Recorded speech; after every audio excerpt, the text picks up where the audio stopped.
வீடு நல்லா இருக்கணும் அப்படின்னா ஒருத்தர் ஒருத்தர் வந்து நல்லா உறவாட தெரியணும். உறவாடுறதுன்னா ரிலேஷன்ஷிப். நான் ஒருத்தர்கிட்ட பழகுறேன், அவங்க என்கிட்ட பழகுறாங்க, இது எப்படி பழகுறோம் அப்படின்றதான் மிக மிக முக்கியமானது.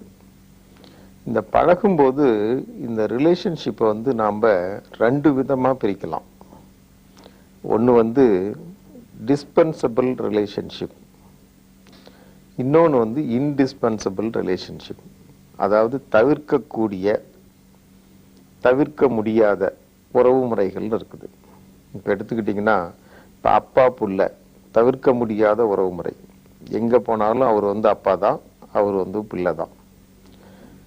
இப்போ நண்பர்கள் இருக்கிறாங்க, அவர்களும் நீங்கள் தவிர்க்க முடியாததுன்னு முடிவு பண்ணலாம், தவிர்க்கக்கூடியதுன்னு முடிவு பண்ணலாம்.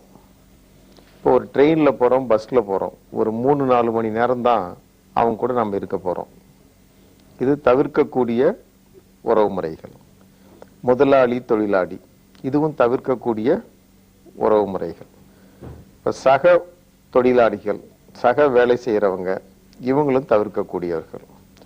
நீங்கள் ஒரு உறவு முறையை வந்து இது தவிர்க்கக்கூடியதா தவிர்க்க முடியாததா, இல்லை அத்தியாவசியமானதா அத்தியாவசியம் இல்லாததா அப்படின்னு நாம் முடிவு பண்ணிட்டு அதுக்கப்புறம் நம்ம உறவு முறைகளை எப்படி இருக்கணும்னு நினைச்சோம்னா எல்லா உறவு முறைகளுமே வெற்றிகரமாக இருக்கும்.